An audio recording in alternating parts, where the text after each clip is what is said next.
5, 4, 3, 2, 1.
Hello, ladies and gentlemen. A very warm good evening to everyone watching this broadcast.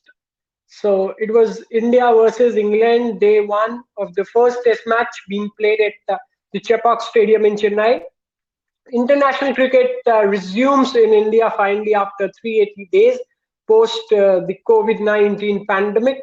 And what a day it has been. The visitors are totally on the driving seat as they end day one at 263 for 3. England won the toss and opted to bat first. Just a brief description to give you what happened throughout the day is that England won the toss, opted to bat first, got to a steady start of 63 runs, but at the end of session one, they lost a quick couple of wickets, started by Ashwin and then followed by Jasprit Bumrah. So they were 63 for 2, but after that, it was the 100th test of English captain Joe Root, and he enjoyed this 100th test the fullest and played a sublime knock of 128 and still he's unbeaten. So he went as an overnight batsman and will come out to bat tomorrow. Dominic Sibley also tired the Indian fielders, making 87 runs, and finally he was out. He was caught LBW straight in front of the wickets just in the last over of the day's play. So 263 for 3 is the current situation of the game. Now I have my expert, Mr. Sirish Nadkarni, joining us for the more of the analysis. Hello, sir. Welcome. Hi, good evening. Good evening, sir. International cricket is back in India, and in the pre-match analysis, pre-series analysis also, we were talking about that England will be pumped up and their confidence will be up because of the whitewash, the drubbing which they gave to Sri Lanka recently. So today, actually, they showed that they are fully prepared not only to play but to win the series. Well, to get 100 in your 100th test, Joe Root joins a very, very select club. And after 426 runs in 2 tests in Sri Lanka, he's got himself 128 not out at Chennai on a totally flat pitch, and looks good to get a whole lot more tomorrow and put England in the driver's seat so that they can really challenge to face New Zealand in the World Test Championship once the series is over. I think it was a batting masterclass. He did not give a single chance, and in the company of Dom Sibley, who was very solid all through. And we're lucky to get the wicket of Dom Sibley right at the end of the day's play in the last over, the third ball of the final over. And Bumrah was the only one who looked like getting a wicket. In fact, even Ashwin, whose home turf it is, didn't really look as good as he is in home conditions. And then the new spin attack of Washington Sundar and Shahbaz Nadeem showed their inexperience and were taken to the cleaners by both Joe Root and Dom Sibley. So, apart from Ishant Sharma, who bowled a very good spell in the morning, Bumrah, who got 2 wickets, and Ashwin, who got 1, the Indian attack didn't look like it had any chance of getting England, putting England on the ropes, so to say. So it may be another hard day for us tomorrow, for India, I mean. And if England get to 450, 500, which they look like getting, it's going to be a hard grind to try and save the test, let alone winning it. Yeah, looks like, as you said, because on this flat, dead track, slow track, Ashwin, or rather the spin attack of India looked completely out of color, looked completely ginger, so to say. So if the flat was so if the surface was so flat and it was a bit on a slower side, then why not Kuldeep? Because you didn't go with Kuldeep back in Australia. He was in the squad, and now also you went with Shahbaz Nadeem. Looking at that, the left arm spinner troubles the English batting lineup, as we saw in Sri Lanka as well. Embuldenia picked 15 wickets in that 2-match series at an average of 27.6. But why not Kuldeep, the wrist spinner, who can actually get some punches out of the wicket? If you ask me, I consider it a defensive move. I don't know why they picked Shahbaz Nadeem instead of Kuldeep. Kuldeep is a challenging and attacking bowler. And in home conditions on the Chennai wicket, I think he would have been a better force than Shahbaz Nadeem was. Shahbaz Nadeem, apart from the fact that he bowled, I think, 4 no balls during the day, a spinner has no right to bowl no balls of a 3-4 step runner. He showed his inexperience by not attacking the batsman exactly where he should have been. I think Kuldeep would have been a definitely stronger bowler, especially he's got both the balls, the one that goes away as well as the one that comes in, the googly. And that would have really helped. Shahbaz Nadeem got absolutely no turn. He was just straight up and down stuff. I think it was a very poor decision on India's part to go with Shahbaz Nadeem with this bowling attack. And I think they may live to rue their decision to take Shahbaz Nadeem instead of Kuldeep. They will definitely. And commentators were also talking about that Kuldeep Yadav might have been the consideration. But now, before coming to root, let's talk about Dominic Sibley, who failed disastrously in the Sri Lanka series and just scored a half century in the 4th innings, that too in the last innings of the 2nd test match, where he scored 56 not out. But the way he played, he actually did or rather his role was just as of Pujara for India. He not only made 87 but also tired the fielders and the bowlers. Yes, he had a strike rate of just about 30%, and 30 for every 100 balls, which is almost exactly like Cheteshwar Pujara. Now, if you've seen Dom Sibley's record over the last 3 years that he's been in Test cricket, he had an average of around 30, 32, 33 for the first 2 years. And then last year, his average was only 14. So it was a make or break situation for him. He was brought in to try and partner Rory Burns and blunt the Indian attack, which he did admirably today. He really, really did very well. He looked rock solid. He did not look like getting out, and it was unfortunate that he was undone by that Jasprit Bumrah Yorker, the full toss that hit him very low on the ankle. I mean, the ball would have gone on to hit the leg stump. So it's very unfortunate that he did not get his 100. He richly deserved 100 for all the work that he did. Absolutely industrious innings it was. He batted the whole day. So that is a lot of batting to have been doing. 360 minutes. It was, I think, 5 minutes short of 360, 355 minutes. And he faced, I think, close to 240 or 250 balls, or was that more Yeah, than that? yeah, And 250 yeah, it odd was balls. like, yeah, it was scoring. It was scoring at the rate of 30, the strike rate of 30.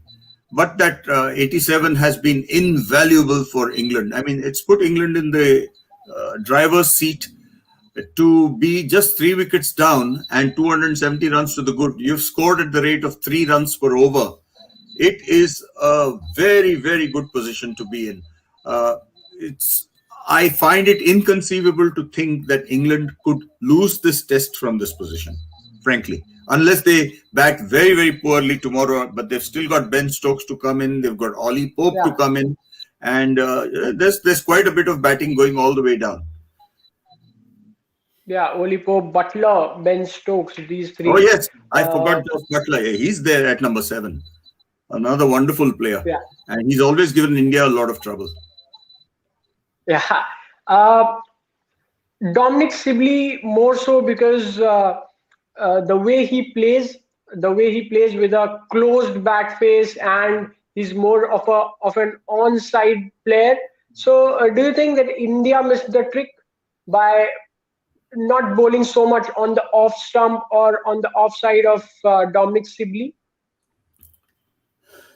If you ask me for a one-line comment on the quality of the Indian attack today, I would say it was as flat as the Chennai pitch. Both were flat. The Indian attack lacked that spark which it had earlier in Australia. Also, maybe due to the pitch. Yeah, The pitch was absolutely dead as a dodo. And even Sunil Gavaskar said on commentary that when he saw the pitch in the morning, he thought that there might be a little bit of up and down stuff meaning uneven bounce on the pitch. But yeah, there was no uneven bounce. Even the ball that got Sibley right at the end was a full toss. If it had bounced, I don't think there would have been any problem for Sibley to have played it. He looked rock solid. He really looked very, very sound. And as for Joe Root, it did not look like any of the 5 Indian bowlers could have gotten him out. I think maybe Kohli might have tried something different by giving maybe somebody like Rohit Sharma an over or two just to break up the rhythm of the English batsmen. They looked in awesome rhythm, really they did. yeah. I was thinking the same way. But uh, as you mentioned about Sunil Gavaskar, sir, I quickly it reminded me of a comment which he made when Dan Lawrence got out and Bumrah's ball. He couldn't come down in. He was just standing. So he said, "Khamba, khamba, khamba, khambe ki tarah khada ho gaya," and so that was a something sarcastic. Now coming to Joe Root, but before that, one more thing: the avalanche of sweeps what we saw today. Most of the foreign batters come in India, and some sweep technically and plan and sweep, but some sweep it blindfoldedly. But today, the sweeps played by Dominic Sibley or Joe Root, they were technically perfect while playing the sweep, except for one which Joe Root hung in the air of Shahbaz Nadeem. Apart from that, the way they tackled Indian spinners. Well, I think right through the day, from what I saw of the cricket, all the sweep shots that Joe Root hit were along the ground. He pulled them down into the ground. And the only 2 shots that went in the air, one was the one you talked about off Shahbaz Nadeem, and the other was when he deposited Ashwin for a 6 into the stands, into the mid-wicket stands. Otherwise, his sweeping was technically very perfect. There was no mistake. There was no chance of the ball going to anybody's hand. So I think they must have got terrific amount of practice in the Gol Stadium in Sri Lanka, and they've just put it into operation here at Chennai as well, at Chepauk. Yes, excellent Yeah, sweeping. yeah. So I have Anurag also joins us from Patna. Anurag, a big day for a cricket fan in India as international cricket resumed post COVID after approximately 380 days. So, but good news brings a bad news, as we say. So, good news for a cricket fan that cricket resumed, but the way the day went for India, it is something heartbreaking for an Indian fan today. Yes, I think Indians could have done a bit better, but I feel because of Indian team staying in overseas condition for quite some time, and they haven't been playing any amount of cricket here, so it will take time. And because you have a very good opposition right now, it's not the England team which can just go down like a pack of cards, and we all know that. So that's why no one is predicting that who is going to be in the World Test Championship final yet. We know that there are two top teams up there, but still there are lots on stake. So England will try their level best, and England, as we know, that they take Test cricket really seriously, and they really want to be at the top of their game. And especially, I feel you know, not committing to the ball. Felt that today the England batsmen were not committing to the ball. Uh, you can say that they were not committing to the ball fully. They were waiting for the ball to come to them, and then they were reacting to it. So that's what was very good to see, especially for a team that is coming to India, and they are knowing what to do here, especially when you are getting a ground like Chepauk, and you have to fight it out. So it was a fighting day. Indians, they should know that they are having the home advantage here. Indian batting will be coming out good. So let's hope that we get to see a good test match as it progresses, because we never know what's going to happen in the second innings. Right now, Indians Yeah, lagged a bit. I think so. In the mid session, Indians could have gone a bit more onto them when Indians got their 2 wickets. But then, yeah, as we know, Test cricket is like that only. It's about ups and downs. So 2 wickets, then no wickets, then a wicket in the last session. yeah, Let's see. yeah. Good Because happens tomorrow. one wicket just when the first session was about to end, one brought two.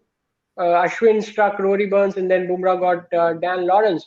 But Sirisa, as you were mentioning about the Chennai wicket, as Sunny sir was telling that there was no uneven bounce, which everyone was expecting because of the nature of the Chennai wicket, which everyone has seen till date. Means before today, everyone was obviously expecting some turn out of this Chepauk wicket and some uneven bounce. So this wasn't there, and you one thing which I noticed that an extended spell was given to Washington Sundar and Shahbaz Nadeem when India was in a desperate need of wicket. And Ashwin was there, but still, captain preferred Sundar and Shahbaz Nadeem and gave them an extended spell.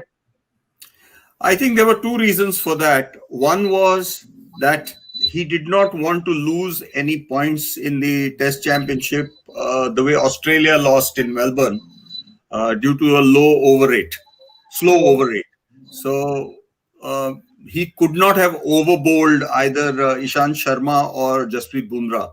Sharma especially takes a long time to get through his overs, and he did give Ashwin quite a few overs. So whenever there was a chance of getting a wicket, or when he thought there would be a chance of getting a wicket, Ashwin was definitely in the mix. But then there was a spell, 1.5 hour to 2 hours in the second session, when he bowled Washington Sundar and Shahbaz Nadeem. In fact, Washington Sundar was brought into the attack very late. I think just before lunch, or even perhaps after lunch, that he really bowled any number of overs as such. And Yeah, I feel that he had very little choice with the attack that he had. He had three prime bowlers and two rookies, and he gave the rookies a chance to get a wicket, seeing that there was nothing in it for the main bowlers. He gave the rookies a chance to see if they could get a breakthrough somehow, and unfortunately, the rookies failed to oblige. That is my reading of the yeah. situation. What do you feel, Okay. Anurag?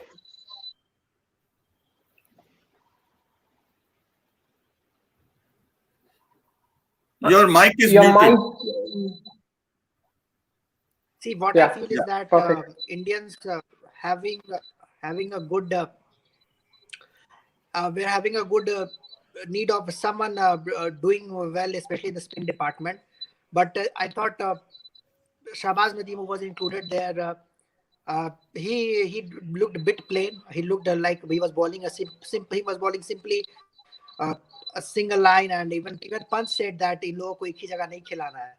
और and that what meant that England batsman could predict that what was going to happen, because there is a thing that we can overly criticize the Indian bowling for this day, but there's also a thing that there are some new batsmen in there in the England team, which the Indian team manager wouldn't have seen them for quite long. They would have seen them for other matches, but they wouldn't have seen them playing against our team. So that's where sometimes you are taken by surprise by like players like Burns and all those players who are now coming in. And England always has a tradition of playing new players in their team. I think so. They must have capped many players Yeah, as compared to India.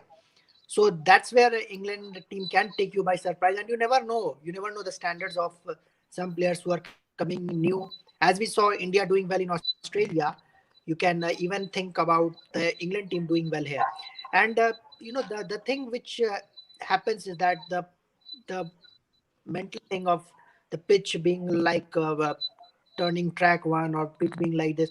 Now those things I don't think so any opposition gets perturbed with. India never got perturbed with the bouncy conditions as soon as they were comfortable in Australia. So if England really do well in the batting department here in the first test, it could be a thing for the Indian team to watch out for, because venues don't change. It's not like Australia where the venues will yeah, change. The venue remains the same for the next test also. So that's where the team which is coming in here got a good advantage. So likewise, the England team had in Sri Lanka playing in the same venue. So Well, let's one see of the yeah, if Indians commentators also take them. yeah. One of the Yes, please, commentators sir. made a wry comment at the end of the day's play that if it hadn't been for one rush of blood or indiscretion that Rory Burns showed by trying that reverse sweep, which resulted in a very, very easy catch for Rishabh Pant, uh, he might have been batting at the end of the day instead of Joe Root coming in at all. Meaning, there was absolutely nothing in the pitch to help the bowlers. So it's going to be a Yeah, long, hard grind. And as I said earlier, if we can get them out within 400, it is something. But if they go on to score 450, 500 or more, then the chances of our winning this test are absolutely, down the drain. And it may be become a difficult situation to try and save the test and try and rescue a draw out of it. And that is not the ideal way to start a 4-match series. This is the yeah, and that would be determining oh, the opponent for New Zealand in the World Test Championship. and Roots 100 means Roots' love for India. He made a debut against India in India. He played his 50th test in India, 100th test in India, a ton in the 100th test. So Roots' love for India, I think, is more than an Indian. The, every milestone he achieves, his favorite opponent, and his batting average. He averages 63 against India as against his Regular career average of average of 49. 50. Yeah, 49 point something, 49.1, which must have 50 odd. improved Yeah, today to 50. Yeah, that's true. That's yeah, correct. He exhibits a huge love for Indian conditions and always flourishes and does well in them. yeah. Last question.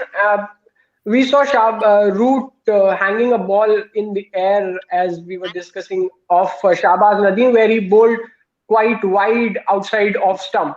But post that shot, which Root mistimed and it went in the air, Shahbaz didn't bowl a single delivery on the same line and length. So this was a huge surprise for me, because the line on which you trap the batter, you didn't bowl a single ball post that shot.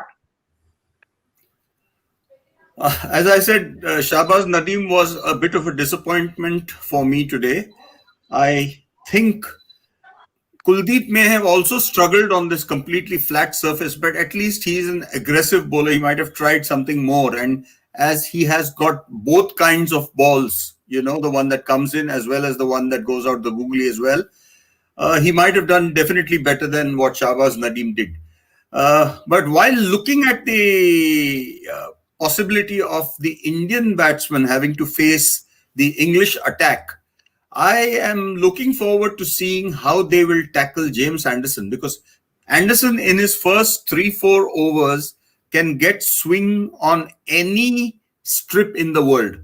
He is that kind of a bowler. If you can get past his first 3-4 overs, then he'll be easier to handle. And I don't know, for whatever reason England has of not bowling Anderson and Broad together anymore. I mean, they're going in for either Anderson and Jofra Archer or Jofra Archer and Stuart Broad. It is like our chaps not using Yuzvendra Chahal and Kuldeep Yadav in the one-day cricket together. They used to be a very good combination at one time, but they have been split up, and there does not seem to be any prospect of their coming together again in the foreseeable future. So I'm really looking forward to the way our top batsmen of Rohit Sharma and Shubman Gill handle James Anderson, especially. Jofra Archer's raw searing pace is one thing, but the surface is slow, so they may be able to adjust. But to get past Anderson's first 4 overs, this is what I am looking forward to seeing. It should be a great contest. Like I said, I'm looking forward. It may be tomorrow evening that it happens, or even maybe day after tomorrow. But it is going to happen sometime, and I'm really looking forward to that battle. Yeah, definitely. And as you mentioned that they don't play Broad and Anderson together. So in the previous series against Sri Lanka also, in the first test, Broad played where he picked about 4 to 6 wickets, whereas in second test, Anderson played. And in the first innings, only, I think, struck 6 to 7. He bagged 6 to 7 scalps. Yes. So that is the reason you are seeing Anderson in the first test. And Anderson, but talking about the spin department, both Jack Leach and Dominic Best, they did very well against Sri Lanka in Sri Lanka. But against this Indian batting lineup, will they be that effective? In my opinion, no. In my opinion, Dom Bess and Leach are not exactly in the same class or category as our spinners. And if our spinners are struggling on this wicket, or Ashwin is still struggling on this wicket to get any kind of purchase, then I can't see Bess or Leach getting a huge amount of purchase. And our batsmen are supposed to be very good players of spin. Sometimes they have not shown that. They've yielded wickets to bowlers like Nathan Lyon of Australia and even Moeen Ali. But Moeen Ali is not playing in this test. I don't think the English spinners will trouble the Indian batsmen much. I think the main aces in the English pack are Jofra Archer and James Anderson. And my motive behind putting up this question forward was that because Indian batters struggled against overseas spinners when they come and bowl in India. So as you mentioned, this has been a problem. So let's see, and let's hope that this wicket of Dom Sibley is a beacon of hope for tomorrow. And tomorrow may our bowlers set the stage for our batters, and anything below 400, because anything below 400 is absolutely India. We take it with both the hands. Yeah, absolutely they would. Absolutely. It's 270 already on the board. So I'm sure the remaining 7 English wickets can certainly get the 130 required to get to 400. I fear that they will get substantially more. And if they do, then India has got its work cut out for it. Yeah, so on this note, we are leaving our viewers to enjoy the game tomorrow, and then post the day's play, we'll meet again. So thanks a lot, Siri sir, for joining, and hopefully fingers crossed, India performs well and has a better day tomorrow than what it was today. Thanks a lot, sir. Let us hope. Thank you. Bye. Yeah.